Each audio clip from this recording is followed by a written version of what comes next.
When we try to prove something to someone else, what we're doing is expressing a subconscious belief that is, I don't value my opinion, I don't respect the opinions of others, and I need to prove my opinion to be true in order for me to value and respect myself.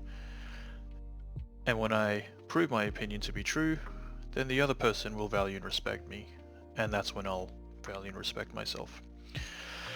Let's take a look at Mr. Diagram today. We've got two states of existence. By the way, let me zoom out real quick. There's a lot going on here. I like seeing it accumulate with all these diagrams. I'm very visual, so that's fun. There are two modes of existence. They all tie into each other very much, so this is how I got it mapped out in my brain right now. The positive frame is I value my opinion, I respect the opinions of others, and I'm open to being wrong and discovering new truths. These all come simultaneously. There is no one creates the other kind of thing. It's all simultaneous. It's that idea of there are two realities and you can't have one foot in one and one foot in the other, really. It's you're either in the state or you're out of the state. So when you're valuing yourself, when you're valuing your own opinion, you're simultaneously respecting the opinions of others, and you're simultaneously open to being wrong about whatever it is you're discussing. That is how that works. On the other hand, if you don't value your own opinion, then you also don't respect the opinions of others, and you're afraid of being wrong. You think that being wrong means failure, therefore you must be right. Another way to word that is, here I wrote, I need others to value my opinion. That's the same as saying I don't value my own opinion. Here I wrote, I don't respect the opinions of others. Another way of saying that is, other opinions threaten my self-perceived value, or your self-perception. And being wrong is failure, I must be right. Another way of saying that is, whoever tries to prove me wrong is attacking me. So these all happen simultaneously, and these all go together. You're either in the positive state, and of course there's other ways to say these things, and there are more things that come with this positive state. Here I've written it in two different ways, but there are many ways you could think of this. Now let's take a scenario. You're having a chat with someone about something you're interested in, health and fitness. Health and fitness is always an easy example to use. Let's say you're chatting to someone about health and fitness, and you're telling them about this new diet. Ooh, keto. It's so good. Keto's so good. Keto's the best diet there is, let's say. And the other person says, nah, keto's not for me. I tried keto. And instantly you get a flush of emotion that goes, no, you must be wrong. Keto is the best. That's what's going on inside you. You're feeling attacked. And you say to them, did you do this? Did you do that? Did you do it the right way? Did you slip in some carbs? Maybe you didn't do it right. Did you check your ketone levels? Maybe you weren't even in ketosis. Basically you're doing everything you can to prove that they didn't actually try the diet.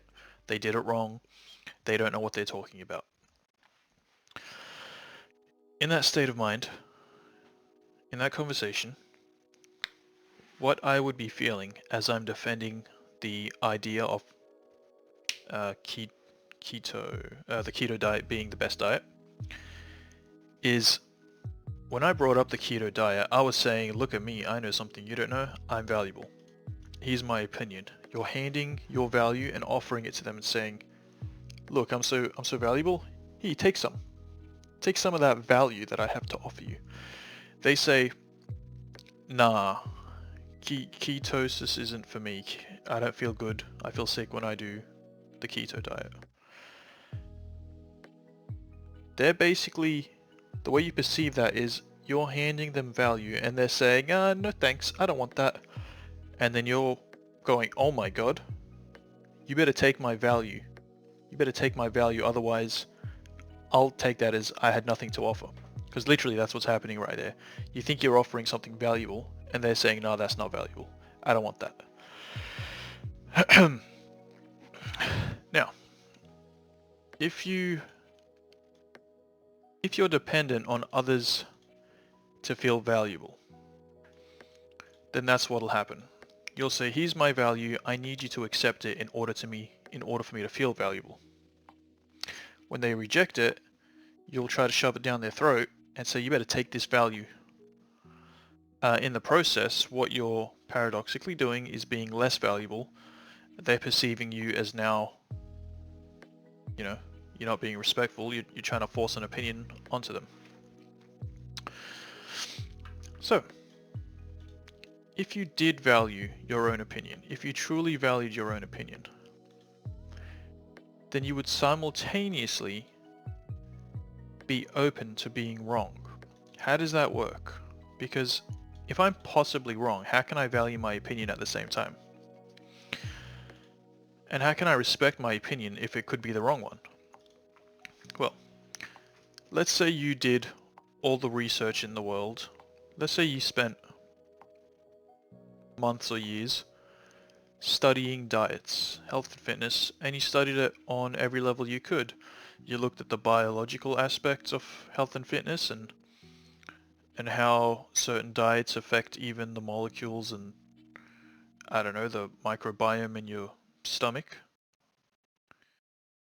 And you looked at the mechanisms of contracting the muscles and the different energy systems and blah blah blah. Alright, you did your research. Now, you formed an opinion on the best diet for yourself through your experience. Because that's what our opinions are based off, it's our experience. And you can respect the opinion that you've got because you've done the work and you know that this is what works for you. But at the same time, the reason that you formed such a strong opinion that you value is because you were open to begin with. You were open to being, you could say wrong, but it's not wrong. When you're literally saying, I don't know the answer, I'm gonna go look at all the options and we'll see what's right. We'll see what works for me. None of it's wrong. So this is maybe some poor wording. I'm open to being wrong. It's more like I'm open to new truths, which I've got here. I'm open to discovering new truths. Now, if you formed such a strong opinion because you've done so much research, which you had done because you were open to new truths, then you have now formed a very strong and valuable opinion for yourself. And if someone manages to prove that opinion wrong, that's okay, because you don't have that opinion so that you can feel valuable about yourself and try to prove others that you know something they don't know. You form that opinion because it truly is what seems to be the most true thing that you've experienced.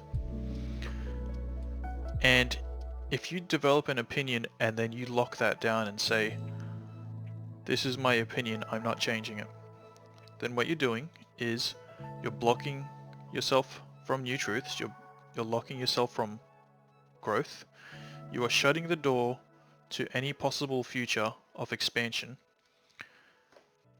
and in the process someone will come along and say, knock knock knock, I've got something that's even better for you.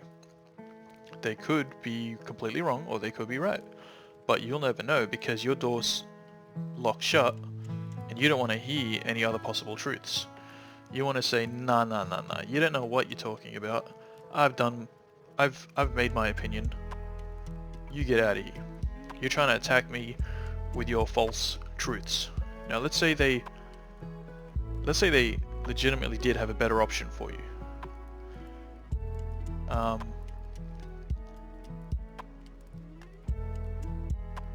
They don't need to force it on you if they're also being open to being wrong. If they are trying to force it on you, then it's because they don't want to be wrong. So,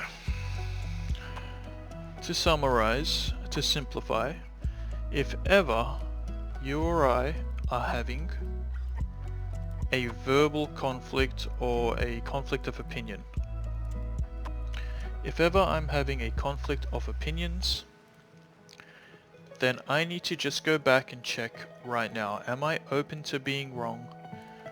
Or am I open to my opinion being incorrect and discovering new truths? Or am I locking myself to the possibility of new truths? I want to try one more diagram, hopefully. Let's make this green. Actually, let's make it red and we'll do it like this. Let's say you live your life not open to new truths.